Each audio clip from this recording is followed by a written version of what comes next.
But it did work out, and you went on some pretty awesome adventures. Yeah.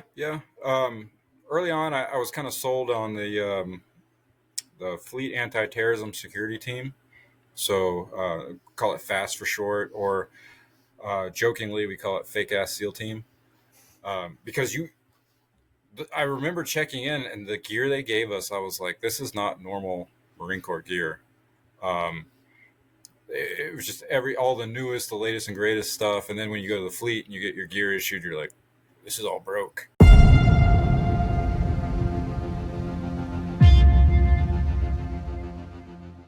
Hello, and welcome to the Off-Grid Podcast. I'm your host, Patrick. And today, my guest is Jerry Saunders of Corvus Knife Tool. He's a awesome retired Marine Corps sniper. He's been around Yosemite as part of the Park Service's SWAT team. And he has actually, his knife has appeared. You can see it on the shelf behind me. And on the front cover of the December issue that I'm holding right there. Jerry, thank you for joining me. Thank you for I want to having me. start off, I want to know more about your origin story, how you got started, and, how you got to where you are today. Well, thank you for having me. I guess with origin, I'd have to say probably some of my earliest memories of tramping around the woods would be about 9 years old. We moved out of some apartments into a house that was near some land, and I grew up. The parents I had, it was don't come inside until the lights are out. So I was always, you get out of school, you change into your play clothes, and you're gone. I spent a lot of time in the woods building forts. When I was 9, my dad, he gave me some aircraft safety wire and taught me how to make snares. And from then on out, I started trapping. One of the first things I ever trapped was a possum. Brought it home. It was actually alive when I found it. It was horrific for a kid's first trap, but I brought it home. And my dad said, well, you kill it, you eat it. I learned that possum tastes like greasy pork. Interesting. Surprisingly, it wasn't the worst thing, but it's not something I seek to eat regularly. Is it like a dark meat or a white meat? What are we working with when we got possum? It's like a pink white meat, kind of, but it's like a greasier pork. I won't say it's sweet. I'd say it's less sweet than pork. That's moist or easy to dry out. The fat. There was a lot of fat in between the skin and the meat, so it depends on what part you take from, I think. But I always tell this, especially to my kids. Stephen Ranella said it best: every hunter is not a cook. And when people say that they have horrible food, I'm like, every hunter is not a cook. Like, you have to be equally as good at cooking as you do as hunting. If you want to make anything taste good. If you want to live off of wild game for your whole life, you can't be a shitty cook. Like, you just can't. That's true. So I think that Christmas, 9 years old, I eyeballed this Benjamin Sheridan 22 caliber pellet rifle. Little bolt action thing. You could pump it up 8 times. Top of the line pellet rifle. I kept it iron sights for a while. I put a scope on it, but I started using that to hunt, but also, like, I was really interested in making crazy shots. Really, it wasn't that I was setting out. This was before the internet, really. Like, I didn't know what trick shooting was or any of that. I knew who Annie Oakley was, but and I wasn't specifically setting out to take trick shots, but I found enjoyment in almost taking these shots from unseen places. And a lot of that was from, during that time. That's when that movie Sniper came out, the first one. That's a good movie. That was probably the least horrendous of them all. They just got way worse from there on out. Like, the last one I saw, I was like, no, like, this just can't be a thing anymore. But my uncle and my dad were very into that movie, and I picked up bits and pieces from here and there. So I knew snipers, they wore ghillie suits, they were good at camouflage, they hid, and they shot things. So that's basically what I ran around doing a lot. Some of my more notable shots were taking out the dove and the quail in the backyard. But it wasn't enough just to shoot them out in the open. I always like to lay in hiding and shoot them in between like the slats in the fence. Or some of my most prominent memories of doing that is I built this whole ghillie suit to lay underneath the trailer, which if you think about it, it makes no sense to ghillie up to lay under the trailer. But I did it because I was being a sniper. And then I was shooting these doves off the bird feeder in the backyard through the holes in the wheels of the trailer. So I was doing early loophole shooting from the age of 9, 10, 11. What was the range on that pellet gun? The most I ever put it to with a scope, the most I could keep it accurate was 33 feet, so 11 yards. And at that range, I could stab pencils in the ground and shoot them in half. That's nice. That was kind of how anything beyond that, I was like, this just isn't accurate. So you still had to get pretty close to those pigeons and doves in the backyard. Yeah. But it was, laying under a trailer, they're not going to see you, especially in a ghillie suit. I was doubled up, but pretty much invisible. You know how like the woods sort of develop these locations that kids meet up in also? That pellet rifle actually won me quite a few bets with shots that people, they'd be like, oh, I bet you can't hit that. Sure enough, that spray paint can way down the creek definitely exploded. And so it became kind of that was my go-to and probably one of the most valuable items. Is pellet gun sharking a thing? Were you a pellet gun shark? Could you win money doing it? I mean, it was definitely well known that I was the best shot around, but that was just what I set out to be. When your heroes are like Daniel Boone and I remember sneaking into the living room watching Last of the Mohicans. That you want to talk about knives, that's where one of my heroes from knives come from, Daniel Winkler. The moment I like Last of the Mohicans, I was a kid watching this. I was like, those knives are so cool. And then you're like, oh man, Daniel Winkler. So he's always been a huge hero of mine. But hopefully they're recovering well from that storm. They got hit pretty hard in North Carolina. Did, yeah. So being from that area, just seeing it, the pictures and stuff from up here, I was like, wow. Like nobody ever thought that would have happened. But moving on, that pellet rifle, it took out quite a few squirrels and whatnot. And then by the time September 11th happened, I was still too young to join the military, but that definitely sort of cemented my path. Like, this is what I want to do. And then I think I was, the day I actually, my junior year, I'd finished, so I was technically a senior. I called the recruiter and I was like, why have you not called me yet? And he's like, well, you're not technically. And I was like, yeah, I am technically a senior now. So I was pretty much ready to go and do my thing. But I think at that point, a lot of people wanted to do their part. Yeah, a lot of people signed up during that time, for sure. Yeah. So after doing that, I mean, 9 days, I graduated high school, and 9 days later, I was standing on the yellow feet print. So from there on out, it was go time. And it was never really I wasn't after it to do a macho thing. I was there to do my part, really. The recruiter, when they looked at my test scores, they're like, oh, you can do whatever you want. You can do intelligence, which if I was smart and had intelligence back then, I'd been like, yeah, totally. That sounds cool. And I was like, no, I want to be a grunt. And they're like, you sure? Like, you can do communications. You can do. And I was like, no, I want to be I want the full experience, So I definitely took a full bite of that one. Did you know you always wanted to be in the Marines? Or did you look at any of the other branches? I did not look at any of the other branches. My dad was a Marine and specifically told me not to do it. And I remember taking he still actually had a pair of his camis. They were like the old tricolors. And I remember at 5th grade wearing it to,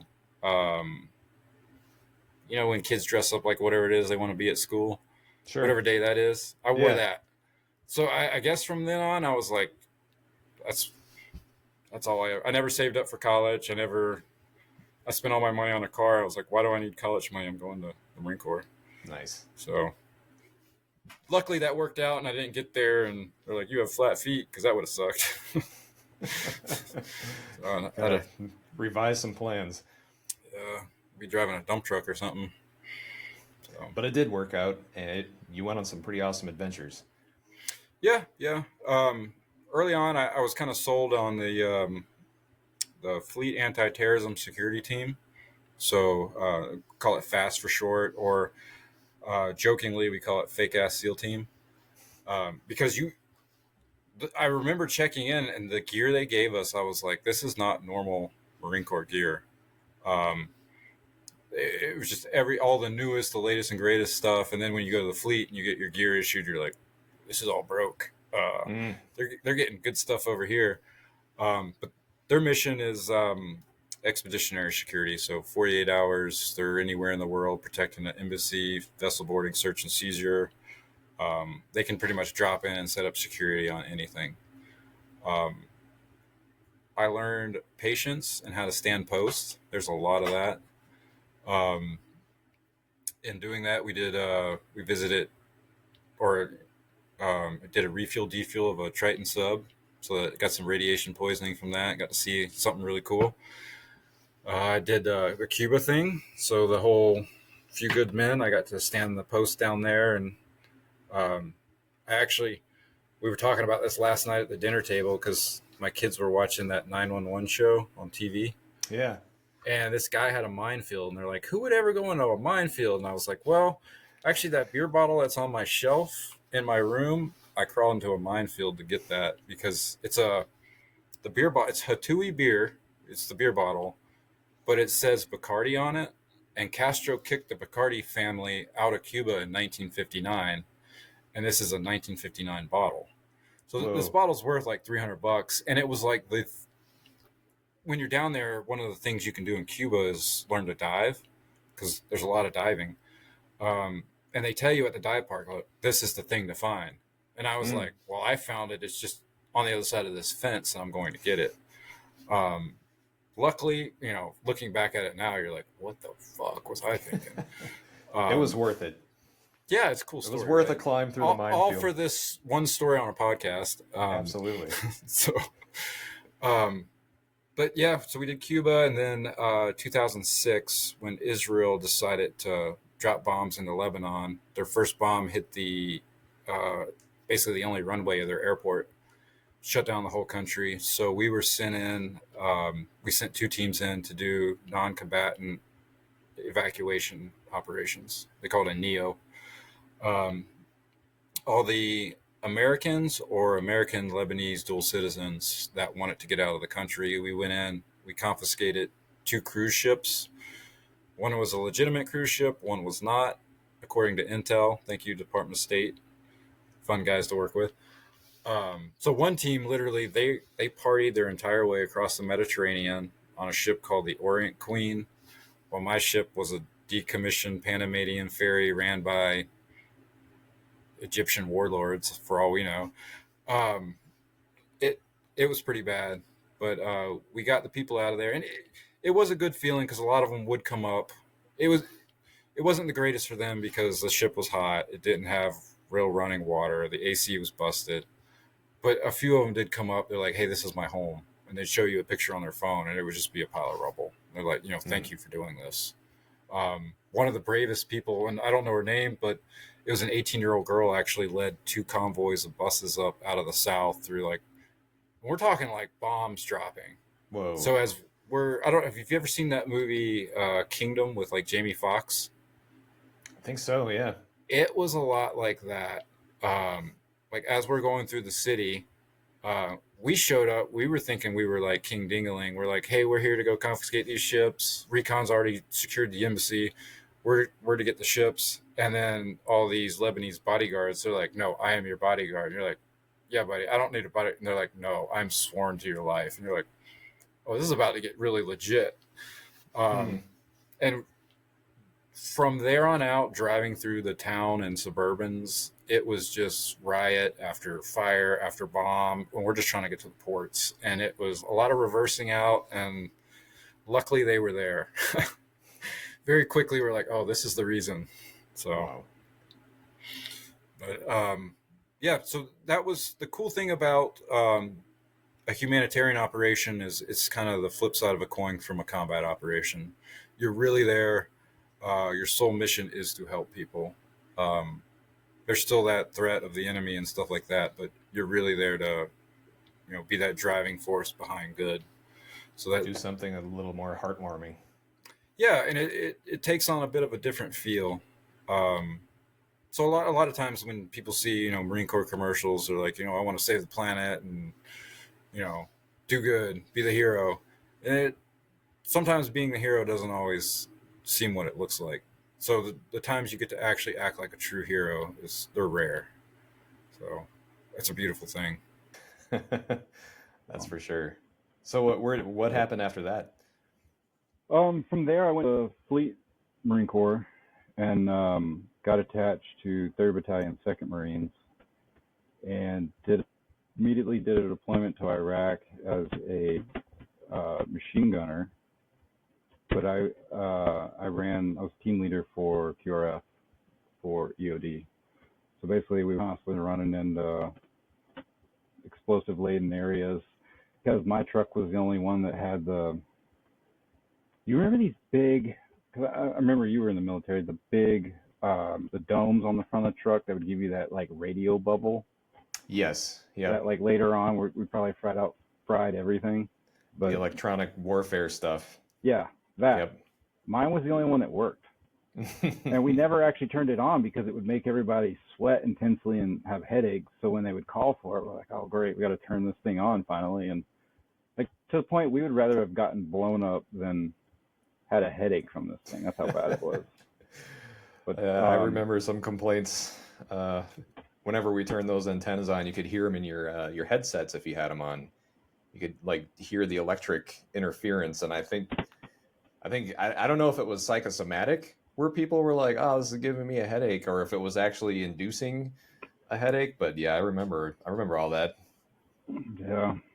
But so I did that deployment, and I worked very intricately with EOD, and I knew at that point I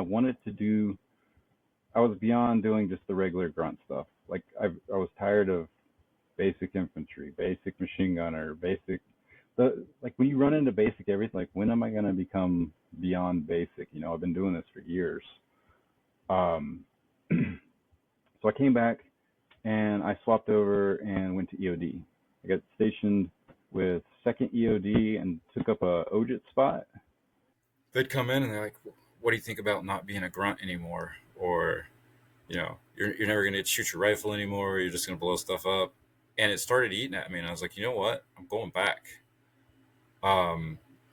So I ended up going back, and then I still wanted to do something special. So at that point, snipers were on the rebound. So I ended up filling a slot at snipers and taking over a sniper team. And you never just sort of take over a sniper team. You have to go to school. There's a lot of skill that comes in before you actually are in charge of running a team. I came in, we were rebuilding the platoon.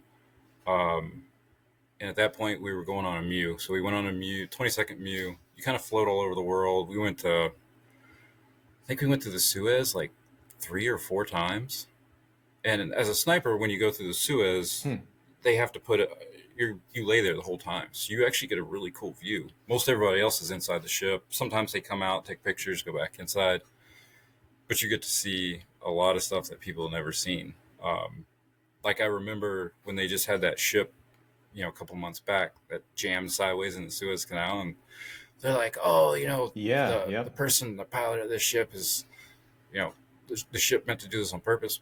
Well, when you pull into the mouth of the Suez, there is a designated pilot that comes out on a ship, gets on, and actually steers that ship for you. So, yeah. Because they know the waterway so well. There's a whole team that comes aboard. You can't just... So something else happened beyond that. It was kind of neat to see that and be like, well, they're not actually talking about everything that's really happening there. But as you're going on, at least on I got to get my orientation. as we were traveling south, so we've been on the west side. The Egyptians, they have trucks that follow you the whole way there. Dudes with RPGs just rolling in the back of a truck, and you're on top of a ship with a sniper rifle, just kind of staring each other down for 13 hours. It takes a while.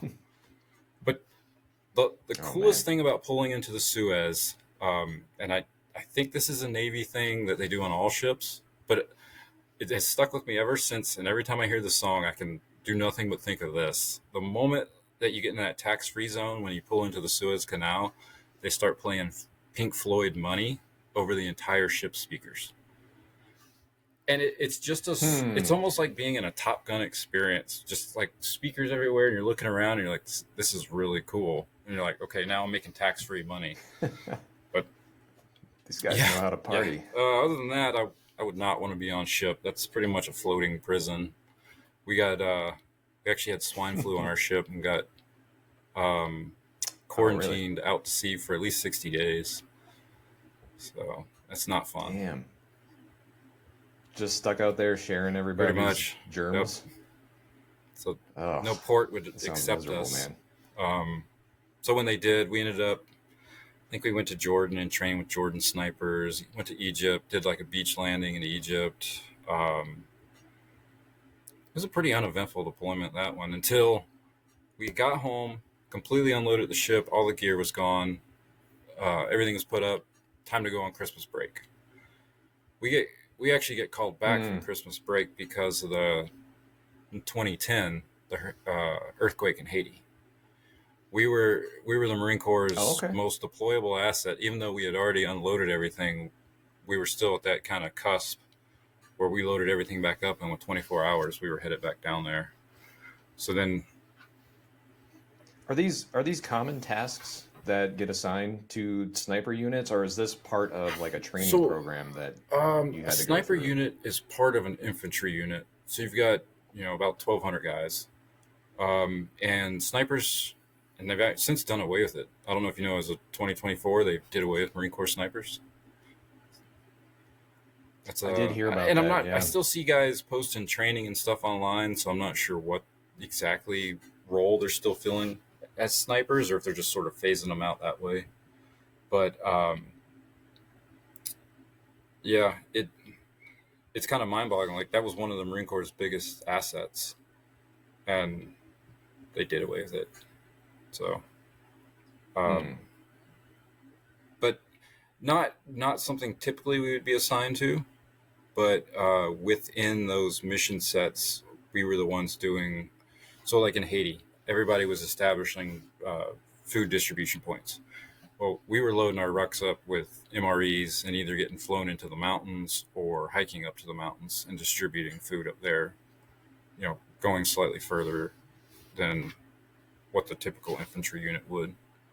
And then they ended up using us as almost a reconnaissance asset, whereas we'd go out into the village, find whoever could speak English, we'd take an interpreter with us, and start trying to assess. Like, we were working on our own medicals, and I've worked some of the worst medicals in my life in Haiti. One example, we met this lady, and it was crazy because we met her from the beginning, and then we met her after she had gotten out of the hospital. But she was driving down the road when the earthquake happened.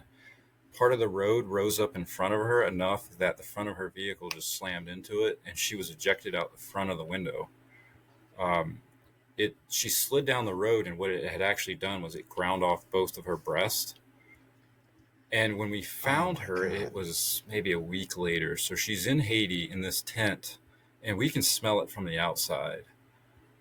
So we get in there, and we're working on her, and then we get her medevaced, which it was a great thing for us to be able to work a lot of medevacs and a lot of different trauma that you hadn't seen before from a medical standpoint. Like, we were putting people in traction with ropes and buckets and all sorts of stuff. Really exercising that wilderness med. It was interesting. Type of skills and improvised medical stuff. They were all willing to help. Kind of a neat people. But when we finally, 3 months later, when we got back on ship, she was coming out of the hospital, and we sat down in the chow hall with her.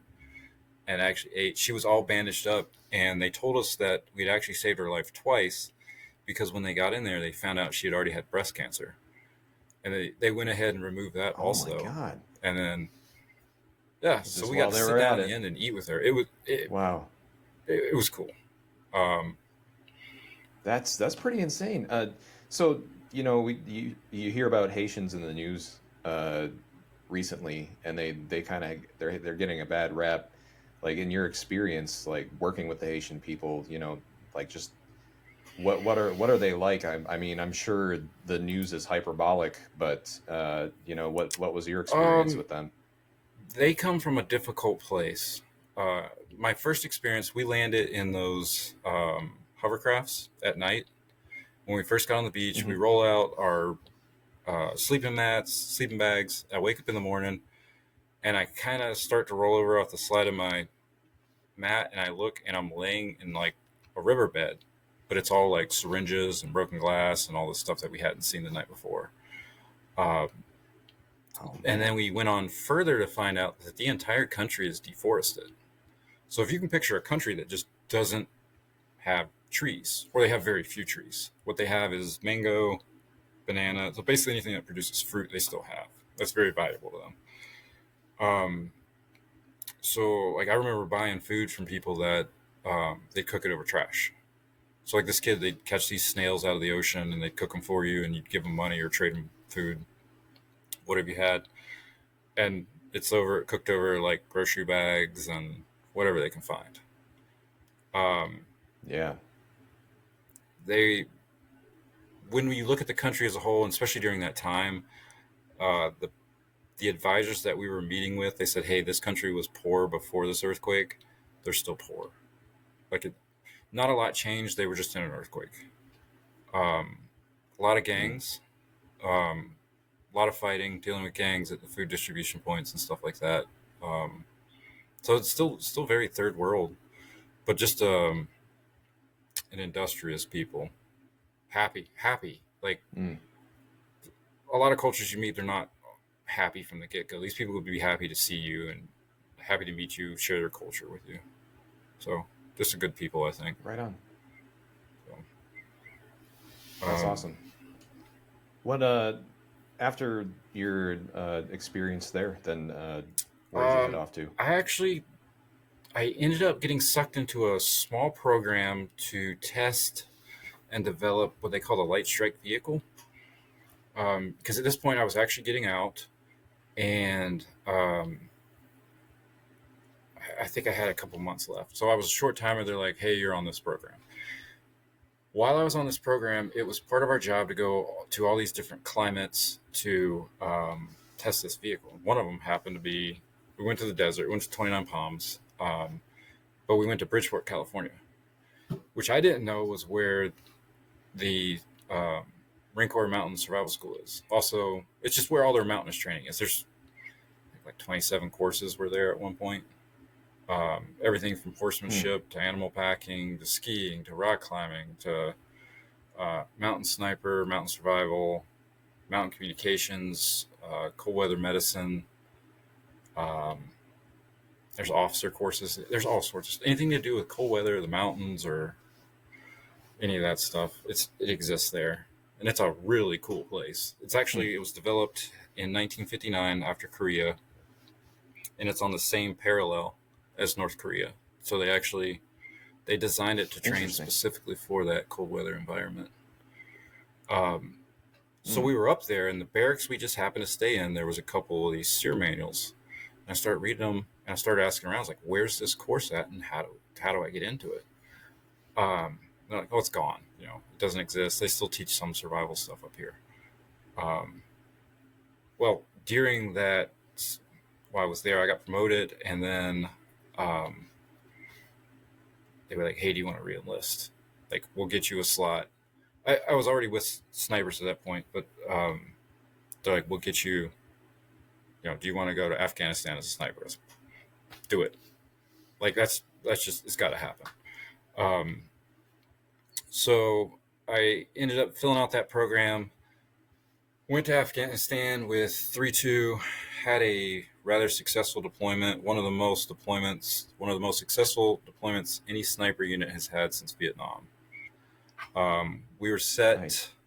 There were a couple books to be written. There was all sorts of awards to be given out. And then about a week or two after we get back, there was this video that was released where some snipers had killed some Taliban and they'd urinated on them. It was a showstopper. I remember it was a Wednesday night. It was 8 o'clock and raining, and they were like, "Get back to work right now." They recalled everybody, and we're all sitting here, and everybody's like, "Why are we here? Like, what is so important?" And they play this video, and it just, everybody stops. We're like, "Oh, this is bad." So I think the next 3 months of our life, we spent every morning. I would just drive to NCIS, drop my keys in a dish, and sit there and wait. They searched people's houses, homes, computers, barracks. It was a nightmare. That sounds painful. Painful. Those guys, the 4 guys that were implicated in it, one of them's dead from suicide. I shouldn't say suicide. It was contraindications from VA medications. So that's, for veterans, that's always made me sort of like, hey, you know, really pay attention to what these guys are giving you. You know, take ownership of your own health. That's a big thing for me. Absolutely. But he passed away due to contraindication of medications. And the other guys, their lives were pretty much ruined. But it actually came out in the end that they went after that with such extreme prejudice that they were, I think, all the charges were reversed, and like their honorable discharges were reinstated and stuff like that. I'm not saying what they did was right. It's a different time and place, and there's a time and place for everything, and a lot was happening then. But it should never have been filmed, should never have been brought back, like those kind of things. And how it actually was exposed to the world is just a complete mind boggle. One Lance Corporal had it on his computer, showed it to another Lance Corporal. That Lance Corporal, it stayed on his computer, so he showed it to his mother, who sold it to TMZ for $50,000, got a boob job and a minivan, and then they all ended up in WITSEC. It was like I said, it was a crazy time. This was back in 2010, you said?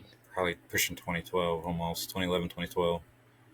So from there, at that point, I was like, well, I need another place to be. And I put in for Bridgeport, because ever since then, it was in the back of my mind, I got to get back to this place. If you've never been to Bridgeport, California, actually, I think you went, right? You sent me a picture. Did you? Was it you that? Somebody not too long ago drove by and sent me a picture. They had just moved out to California. I was like, that's a good place to be. If you're ever in that area, you have to look it up. It's just north of Yosemite National Park. So, okay, about 3.5 hours north, I should say. Absolutely beautiful place to train and work. So I got orders out there. Apparently not a lot of people ask for orders out there because it is very cold. A lot of people get frostbite, but you are more of an individual asset as an instructor, and you get to train all over the world. I got sent to training I never believed I would have got to go to. And in that, I brought up the point. I was like, where's this survival course? And, this was 2011 at this point, 2012. And they're like, well, war is going on. We didn't need the survival course. And it was kind of this, I was stumped by that statement. And I just kept hammering down on it. Eventually, they're like, okay, we got to bring it back, but we don't have anybody certified to teach it. So what they ended up doing was, as we were rewriting the course, they would send me to other courses to learn, evaluate, and kind of bring back that knowledge to add to what we were making. So get you up to speed. There was, I think, three or four of us that kind of worked on it together. some of the guys being like one of the guys, his main job was just putting the curriculum in the correct order format that the Marine Corps requires it to be, because a course content review board only comes around every 3 years, and you can't change your doctrine for another 3 years. So it's kind of a pain. Like once we kind of, you got to get it right. Once we did the first one, we were like, oh, we learned so much more. And as you always do in survival or bushcraft or any of those things, as you evolve, you look back and you're like, I didn't know anything back then. So as we look at a lot of that stuff, you're like, these are just military manuals and stuff that you learn and does work, but under some circumstances. So, sure. I got to go to Estonia, was probably one of my favorite. It's 70, I think the country's like 73% bog. It's a wild time. Ooh. A lot of what we did was walk around in self-made snowshoes. And according to them, they fought, I think, World War II many, many years after everybody else did, because they were so cut off and remote out there. As they were fighting the Russians, like, they didn't know. So they just kept going. And the bog was their biggest asset, because tanks can't go in there. And unless you get metal on metal with an artillery round, you're not going to get an explosion, because it just goes in the water. You got to really funnel troop movement too if you don't know how to traverse the bog. So one of your items you get when you get to your camp is a Russian helmet to cook in. And I kid you not, mine had a bullet hole in it. And it was their favorite helmet. They're like, we're giving you the special one. And all I could do was laugh. The special helmet. Where was the hole? Was it someplace? Somebody lower, did not make it out of that helmet alive. So, but one of the other weird things about that place is they have a lot of islands that float. So you might go to sleep in one area and wake up and be looking at something totally different. So like the landmass kind of detaches like from a the little bog like and floats Shangri-La around? almost within a bog. But it's a wild environment. So that does sound pretty crazy. Yeah, we did that. Did Norway. Skied out into the Arctic. We developed the course there. Did a lot of shooting.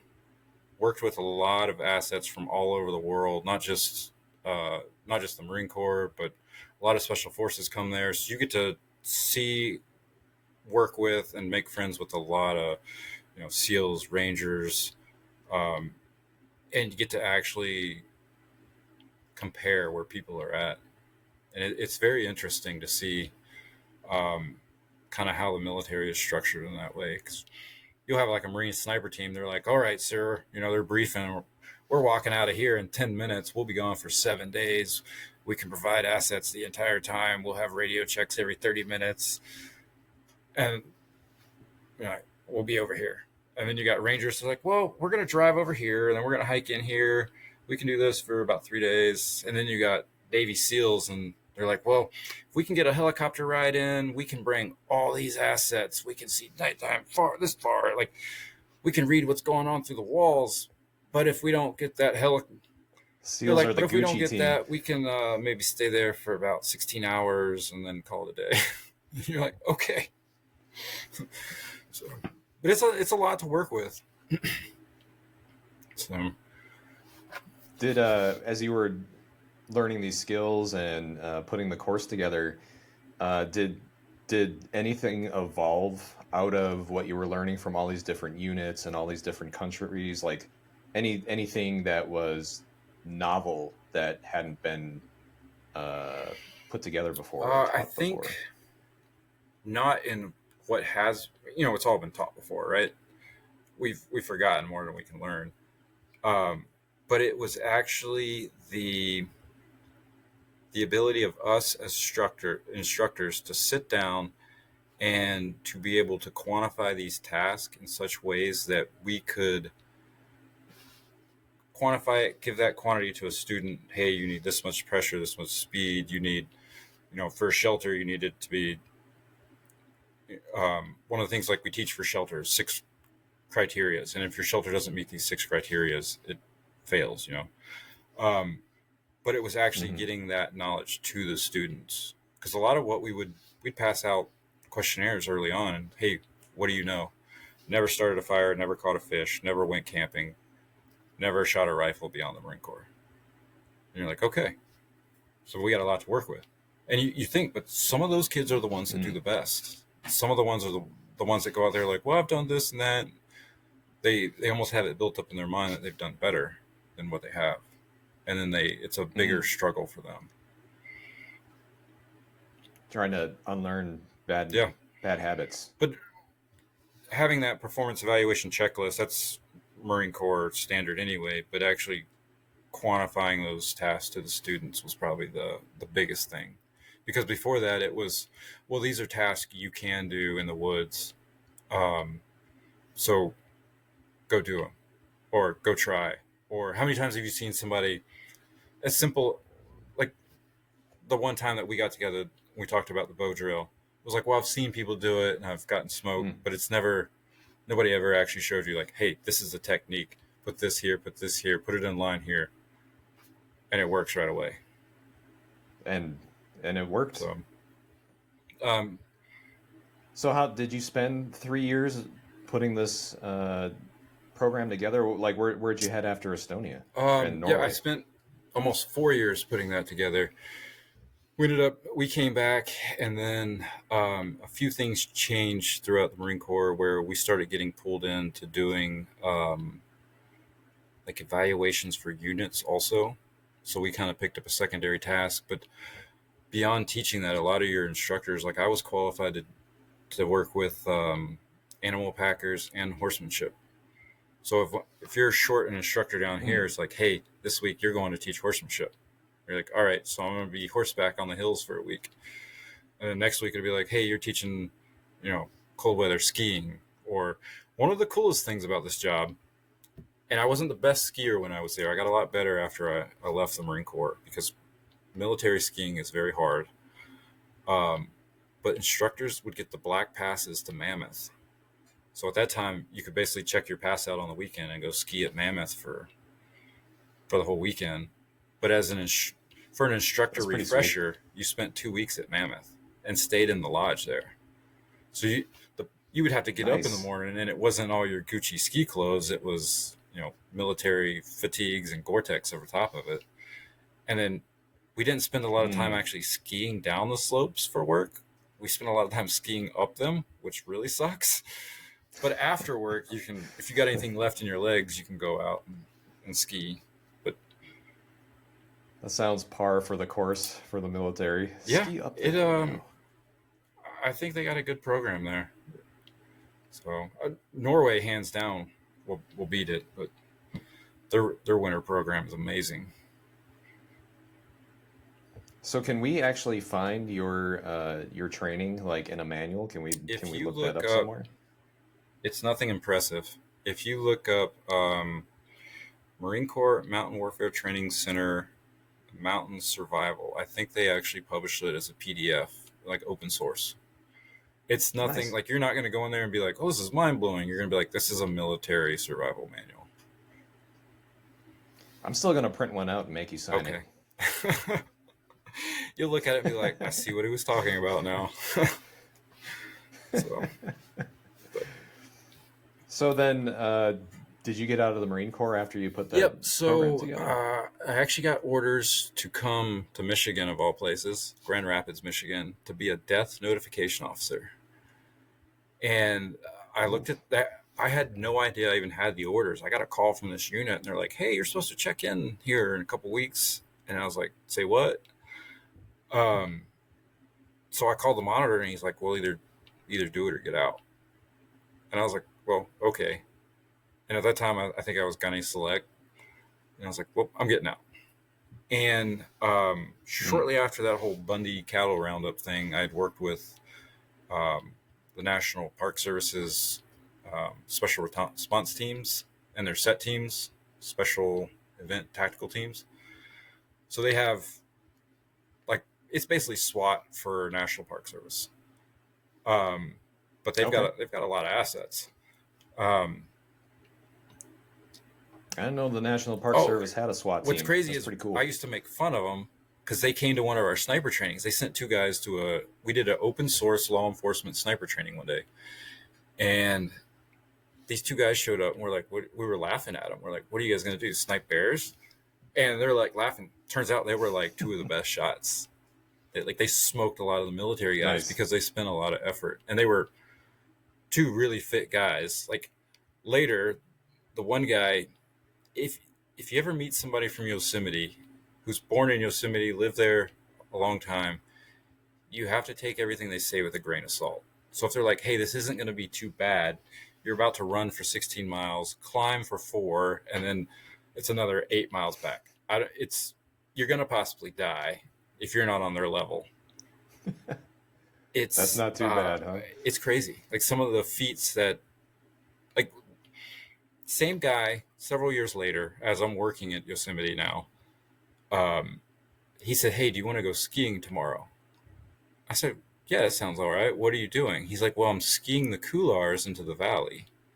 So a couloir is, if you picture like this tall granite cliff, a couloir is like basically where water would run in a channel down this cliff.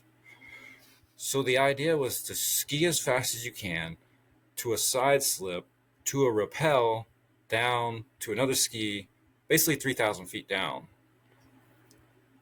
And I was like, I'm not going to do that.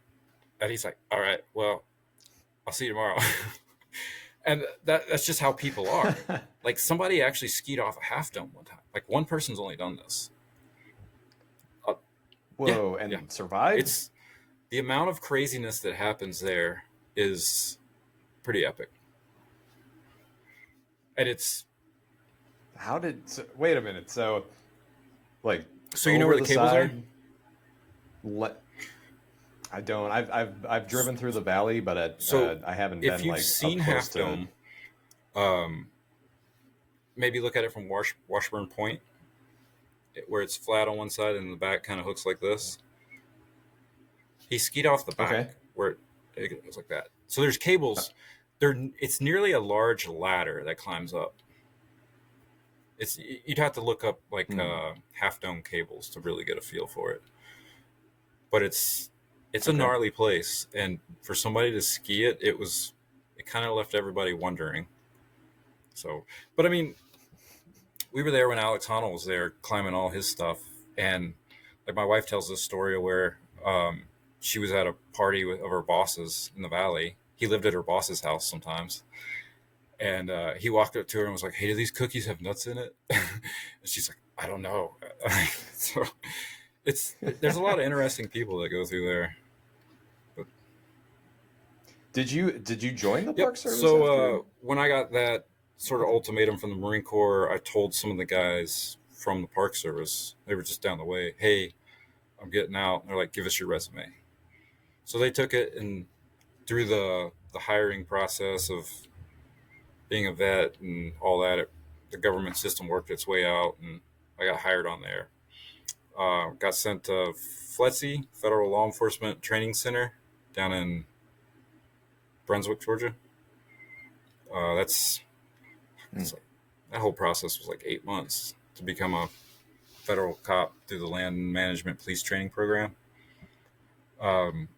So we were in Georgia for a while, did police training there. It was rather uneventful.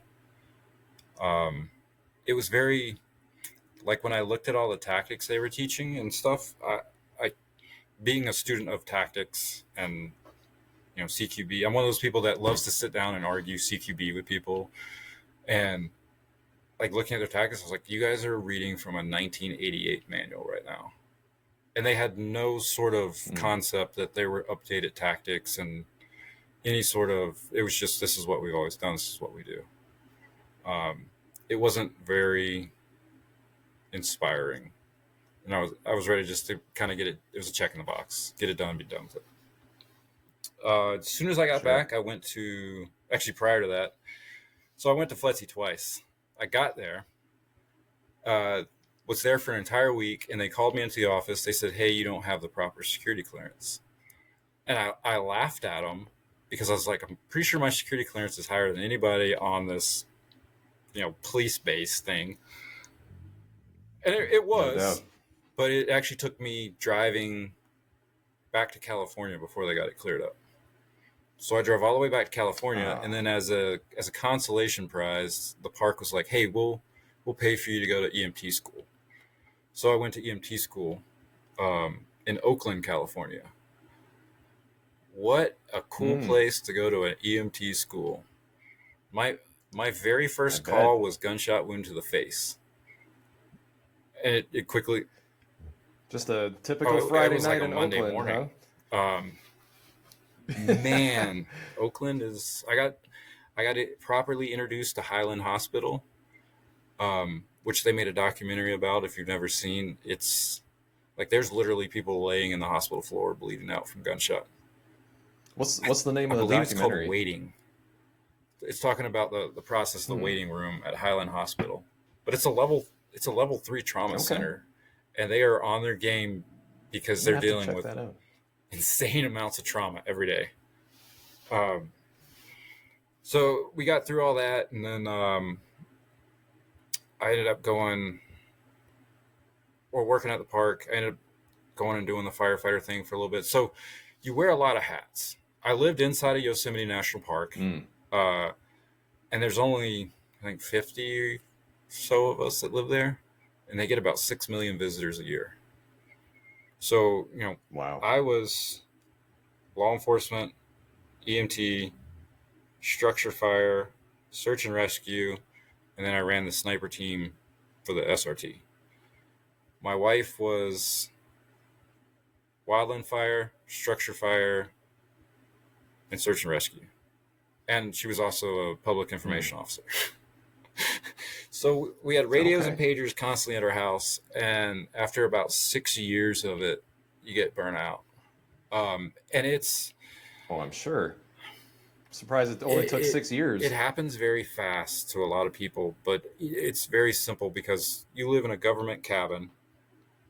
It's okay, but it's set in like 1970. Whereas there's these private land holdings, and next to you might be $1 million mansion that's rented out for a minimum of $1,800 a night with a 2-night minimum, and they party it up every night. So eventually you realize you're like, man, I am on somebody's vacation every day of my life. And it gets like, you can't go to the grocery store without having to stop to help pull somebody out of the ditch, or somebody spun out in the road, or it's something constant. Somebody went over the side. Somebody going over the side is pretty constant. But just working, like, my vehicle was full of hats, literally and figuratively, because you would go to work and it would be like, hey, you got to be at Glacier Point. Some kid just got stung in the tongue by a bee and is going into anaphylactic shock. And then it's, hey, we got a murder in the campground, 26 miles away. And then it's like, hey, we got a bus flipped over on the side. Man, my first day working there, an 11-year-old kid got hit by a Hummer right in front of me. And you're talking 6 million people in nature that don't normally go to nature. Like, this is how, there's no safety. There's very few safety fences. There's no sign saying this, if you jump off this cliff, it'll kill you. It's sad that you need a sign. Yeah. Like, I see these videos, and we found ourselves, when we went there, we're like, hey, we live in Yosemite. This is great. And eventually you start withdrawing because you go on a simple hike and you're like, hey, that guy over there is dipping his canteen in the waterfall. And that's a classic. The people, they dip their canteen at the top of the waterfall and it snatches it. So they go to reach for it and they lunge and then they're over. So all you see is these constant, or you come across somebody needing help and then your day turns into, so you end up having to actually get away from it. One of the best time. You got to go to Oakland to relax. We would actually go down to like Half Moon Bay, or, after the wildfires really started in California, it got super bad. I'd get up in the morning. I would put on a gas mask and get my leaf blower out, blow all the ash off the deck, blow it off the vehicles, get everything kind of ready for the day because the ash just fell constantly. But they closed the park. Wow. And what was crazy to see is, the handful of people that were still living there kind of keeping things going, is how much of the wildlife came back and how rapidly. Like, they killed a deer in my front yard. Like, a mountain lion completely shredded this deer in my front yard. And it was like, wow, that doesn't happen. The coyotes were coming through. It was like the animals took right back over. But having that place to ourselves for almost a month was probably the greatest gift like we could have ever had living there. Just get a breather for once. The park itself needed it until people started sneaking in, and then the bathrooms are closed, and they wrecked a lot.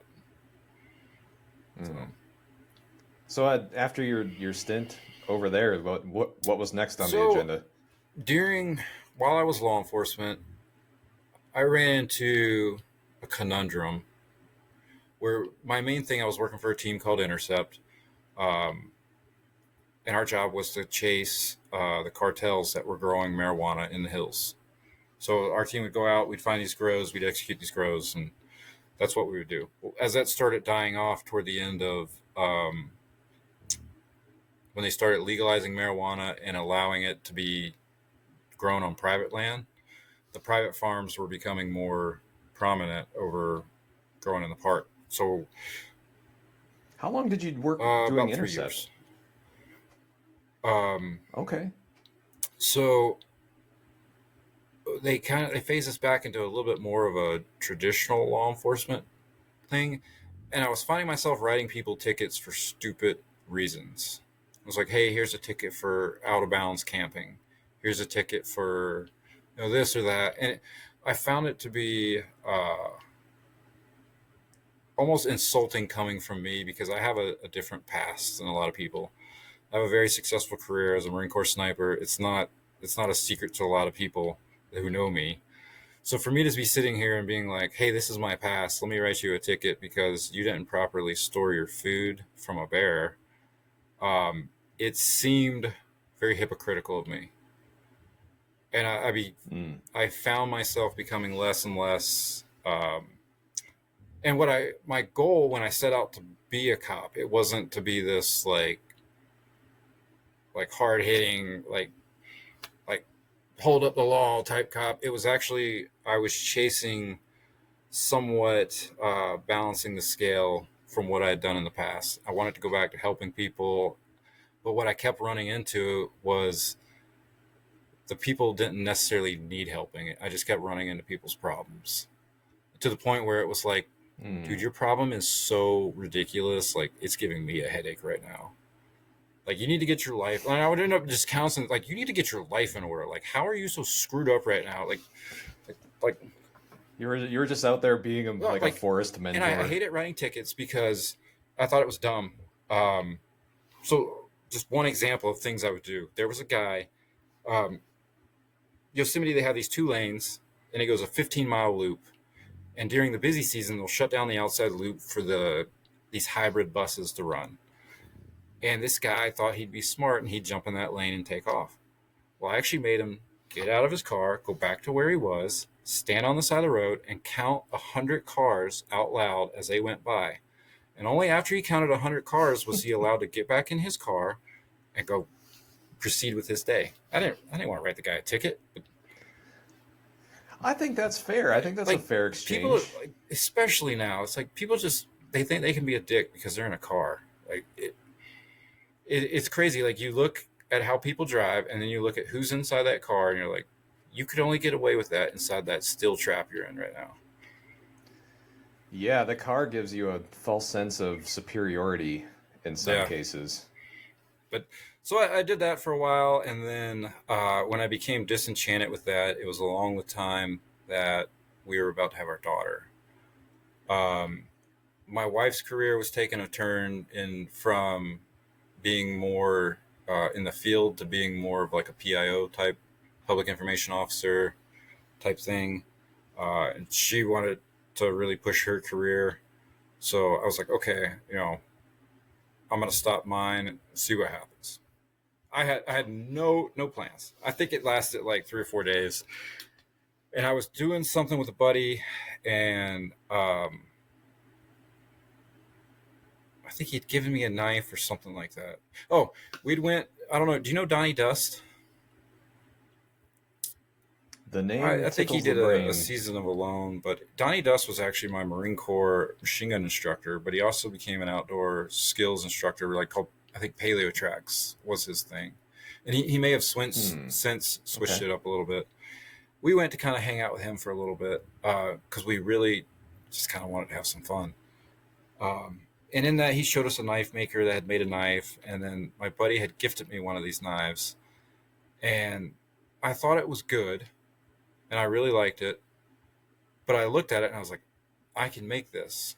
Going back to that 9-year-old kid, the library in our town had Firefox books, Foxfire. I always get it backwards because they made that internet browser now. I think it's Foxfire. But it's a collection of Appalachian stories. And being from North Carolina, it was huge where we were from. But in there is a whole lesson on making knives. And as a 9-year-old kid, I don't know how many times I checked that book out. I probably had that thing worn out because they had knife making patterns in there, and this old guy was teaching how to make knives. And that's what I did that a lot as a kid. Thanks to my dad for all the burnt smells and the weird things in his shop, like for allowing me to do that. That never would have happened. But fast forward back present time, I looked at that and I was like, I can totally do this. I've done this before. And I got some steel and I made one. I was like, this is really good. Like, this is better than, obviously it's better than what I used to make. And somebody else saw it. And then it was, hey, can you make me one? I was like, well, yeah, sure. That's not too hard. So I made them one. And then it was like 3 more people were like, can you make me one? And it started just, it spiraled out of control faster than I ever wanted it to, really. And then, I literally had a bag of tools, and then I went to the back shed of my house, and then I bought one of those tent garages. And at the next house, I went to the basement, and then when we moved here, I now have, a full workshop. Still making knives, not as much. Particularly right now, I'm doing a lot of winter prep. I just got done hunting, still hunting. Only gotten 1 deer this year, a couple raccoons, beaver, otter, a dozen squirrels because those things destroy everything around here. But we eat everything we do. I save the furs. The furrier comes around, he buys them. I sell knives. There's a place in town called the Mad Bear, Baer, because the people's last name is Bearsky. Got it. But that's in Land O'Lakes. They sell my knives. They very specifically, constantly ask me to bring knives in. It's kind of cool. So it allows the locals away. And then every other Friday, I also bartend at the VFW here. So guys will come in, and it'll be right on. It's a very small place. It's open to the public for anybody that may hear this locally. But we're typically in there talking about trapping, knives, guns. It's a handful of people ever. But it's so going back to the knife making. Like, what's your signature knife that you typically make the the most carrion of? would be the number one. And I haven't. The reason I haven't made as much this year, I guess I should put this out there eventually. In September, I was officially diagnosed with epilepsy. So over the last couple of years, I've noticed things have been happening. Actually, at Blade Show 2023, if anybody came to visit me that last Sunday, I wasn't there. I ended up going to the hospital because I had a seizure that night. But Damn. A lot of it's all been through, I've got 7 TBIs. For people, that's traumatic brain injury. Whether it be through explosion or concussion, it can rattle your brain a little bit. And a lot of people, the people I've told, they're like, oh, I'm so sorry. And I can't tell you, it actually was a relief to be able to sit down with a doctor and him to be like, no, this is what you have. Because I can't tell you how many times I've woken up in the hospital and they're like, you're a drug addict, or this is alcohol poisoning, and they never actually do tests to prove that you're not. And you're like, no, please do, because this is like, no, we just need to get this out of your system. I've been spinal tapped 3 times because they thought it was meningitis. the amount of times I've actually been to the ER and they have not been able to figure it out, and the things that they've left me with, it's been crazy. So for them to actually figure it out, That is insane. I can't be more happier. As dumb as that sounds to people, and they're like, "What?" Like, No, yeah, that's got to because be a relief. when you reach a point, and I've been one of these people that have done extreme things my whole life, but when you reach a point, all of a sudden you're like, "Wow, I can't trust my body." It's a weird place. So for them to be able to put me back in a place where I can, um, and I still do way more than I probably should, and sometimes it gets me in trouble. Um, from a preparedness standpoint, we can talk about that. First of all, let me set Sure. something straight, because people who think if you have epilepsy, they think a bright light is going to set it off. Only 3% of people that have epilepsy are triggered by bright lights. It's almost like this stereotype. Okay. You're like, okay, please stop saying that, because they're like, oh, do we need to turn the lights? You're like, no, that's not how this works. So from a preparedness standpoint, I got a little more technological. I do live out in the boonies. I'm still trapping. I'm still hunting. Um, we looked into having my dog be a service dog, and went through the entire process of that. Got approved for it through Patriot Canines of Wisconsin. Um, but then ultimately, I decided against it because it just wasn't. I didn't want the responsibility of constantly having a dog, and then the traveling. I would have to travel 2 hours one way once a week throughout the whole winter. So I'd have to go down to Wausau. And it was kind of a bit much for that. So I went a bit more of a technological route. Um, I picked up a new Apple Watch, and they've got some apps now so that you can actually set alerts and pre-program things. Um, so that if you do get that aura sense that you are having a seizure, you can actually hit an alert, and it'll drop a location to you can set it up to notify medical services, but typically for a seizure, that's not necessary. As long as you don't, if you know what you're doing, and obviously you get down to the ground fast enough and you're away from things, and you're not going to hit your head on something, you don't need medical services. So can you feel it actually, like the Um, onset of it? they call it an aura, and I've always somewhat had it, and I never knew what it was because I never actually thought there was no history of seizures in my family because this is trauma induced through injury. Um, if I can be blunt, the feeling I get is like all of a sudden I'm about to get really fucked up. Like it's just this impending sense of doom, and you're like, oh, this is not good. Like the times I've been away from the house, I'm like, I need to get home. And I never knew what it was until then. But then once it was described to me, I was like, I know exactly what that is. How long have you About been 15 coping years. with that? Yeah. Wow. I can't tell you. Damn. I could go through all the diagnosis of things that I've left the ER with, and they're like, it's insane. But yeah. And the moment, so a typical medication that I use for a seizure is called Keppra. And after the first day I took it, the next morning I woke up and I was like, wow. Like it was like life was quite a bit different, actually. So have you ever had something happen to you while you were in the shop making knives? I haven't. I have left the shop. I did have one the other day while I was in the woods hunting. Actually, I was setting beaver traps. Really? Um, not this is not a sob story, okay? So I don't want anybody to feel sorry or in this bullshit. All right. I don't feel So bad for you. I'm Go out ahead. there and I start seeing red and green splotches. I was like, okay, this is new. So I sit down. Obviously, I got water. You got stuff with you, right? Even if you're not that far from the truck.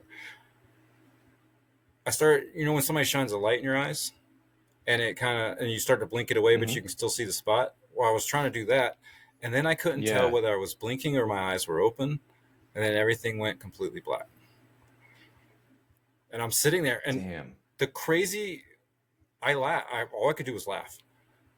And to myself, I was like, well, I've been training for this my whole life because I've spent so much time in the woods in the dark. Like I was a little bit over 100 yards from my truck still, but I knew how to get there, and I wasn't even afraid because I knew how to move in the woods already in the dark. And then I knew what I did was I could feel the tips of branches as I was going through. So I got up, started moving toward the truck. I knew which direction it was. But then Completely blind, I was basically. distinctly aware that there were two black like holes here because that's how black it was. There was like no light coming through your eyelids. There was nothing. And it lasted for about 20 minutes. But I was surprised at how I was almost in this like sense of wonder. I wasn't scared. I wasn't even, because I knew how to move in the woods to the point where I could feel the tips of branches as I was moving. I knew not to get closer to the tree. The biggest thing I was worried about was actually poking myself in the eye.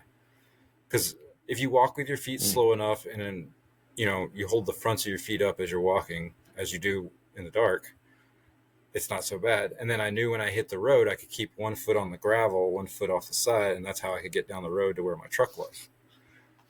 And about 20 minutes later, I started to see like light fade back in from the center, and it came back. And I was like, okay.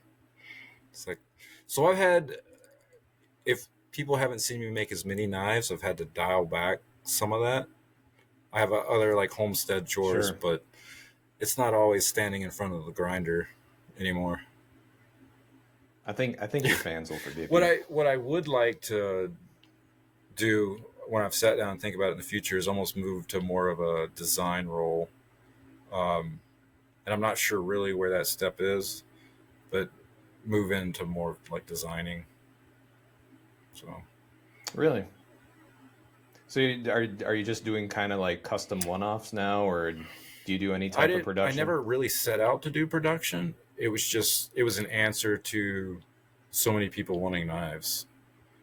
And it's never really been about making money. I mean, it definitely pays the bills, keeps the lights on, but it's always been about enjoyment for me.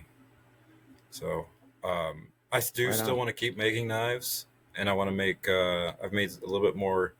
My role has turned a little more artistic, which I find funny because when I first got into it, I was like, oh, the art part doesn't matter. It's all about utilitarian, and it's sort of taken a bit of a shift there. But I think designing is where I want to go to.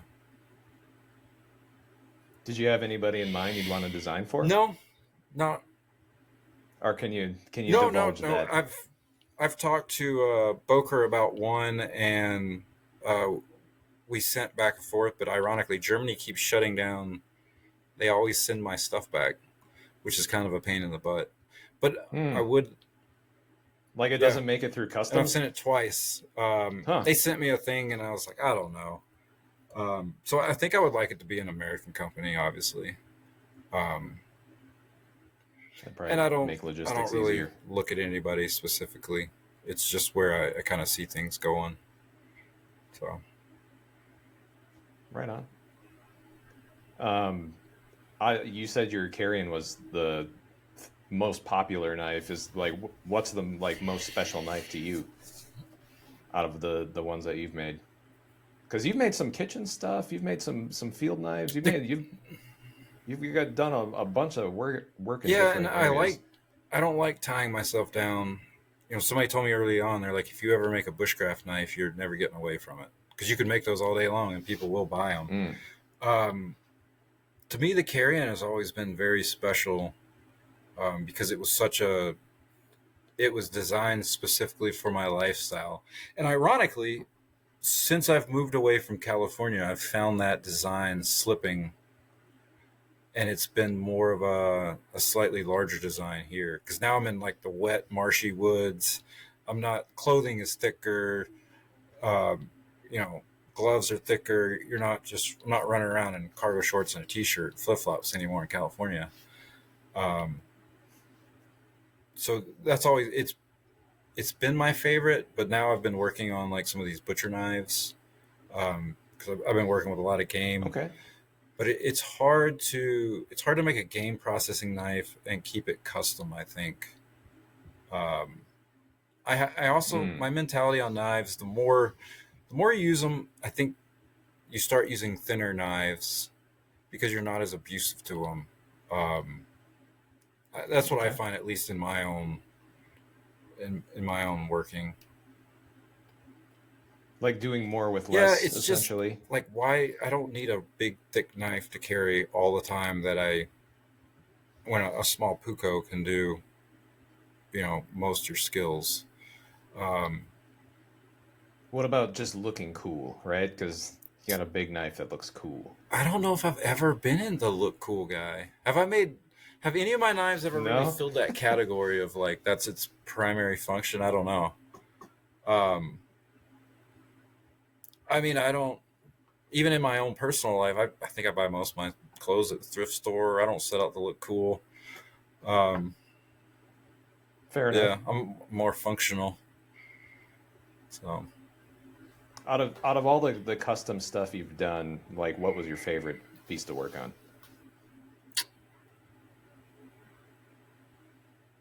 I don't know.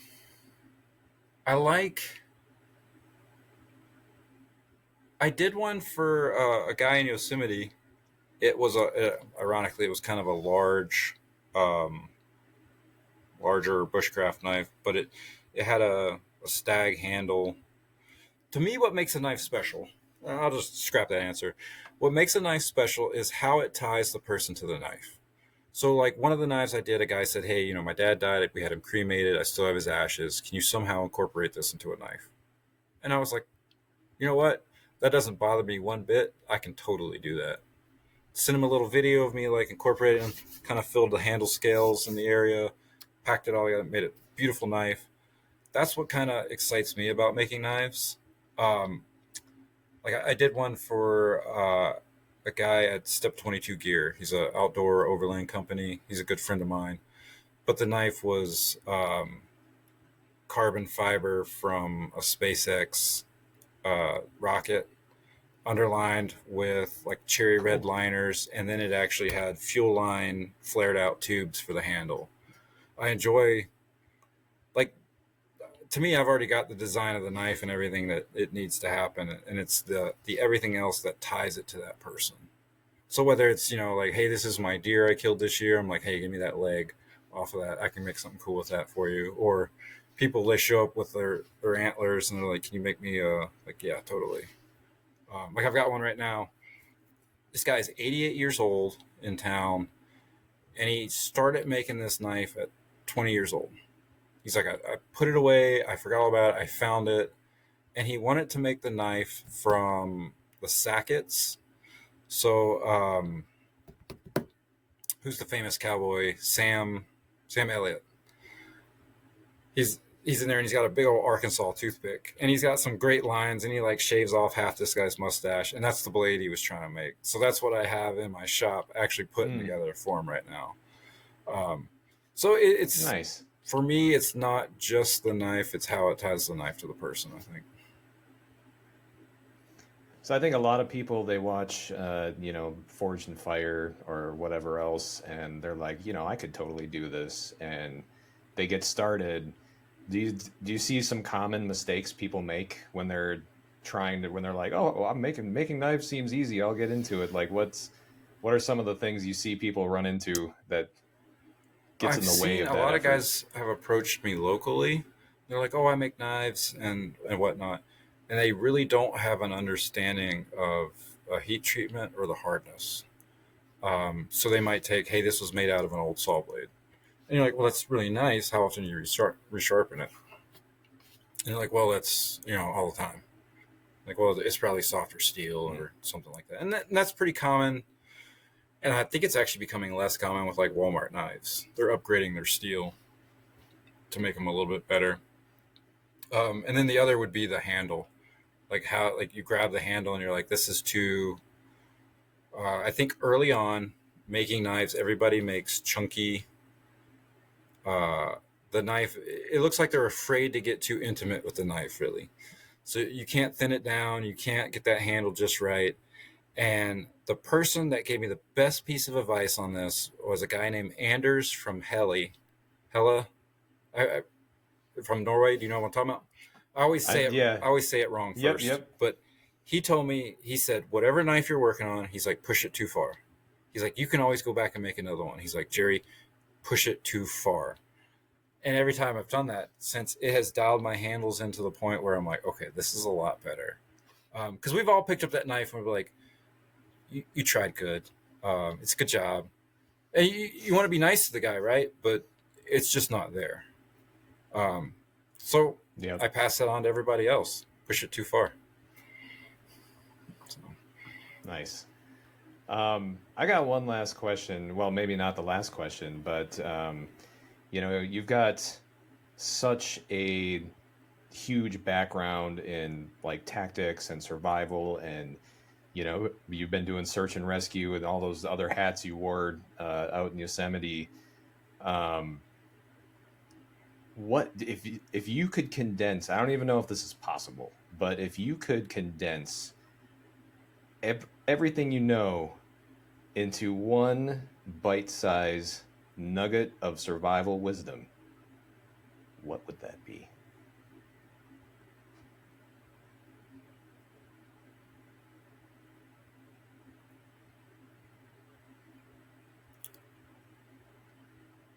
Never choose the easy wrong over the hard right. Does that make sense? It does to me. And then I think that works in many aspects. Yeah. And Do you have an example? so we live in a cold environment, right? Or I do. It's very easy to say, I'll do that tomorrow. Something as simple as I raise ducks. The other day, it bit me in the ass. I was like, oh, I'll get those duck eggs later. I didn't get them till the next day, and they froze. So I lost those duck eggs. Same thing, like you find yourself in a survival situation. You don't want to, they call it cocooning. You don't want to get out of your cocoon. You want to be miserable. You want to focus on how bad your situation is. You want to try to get every last bit of warmth out of it that you can. Well, if you actually choose that hard right and get up, start moving, make a fire, you'll affect your survivability a lot more than just sitting there dying. So Sounds good, man. The other thing I want to leave you with, this is what I tell my kids. Do less of the things in life that make you look over your shoulder. That's from a guy who's done a lot of things in life. Do less of the things in life that make you look over your shoulder. You'll live a happier life. So. Perfect. Well, Jerry, I really appreciate your time and taking a moment to talk with me. Sir, thank you for having me. A lot. Absolutely. Do you have an internet presence or anything that you want to draw attention to? If you want to look at my website, there's not a whole lot on it right now. I do put knives up there every now and then when they are available. You can find that at Corvus KT, K for knife and T for tool. So corvuskt.com, or you can find me on Instagram at Corvus_survival.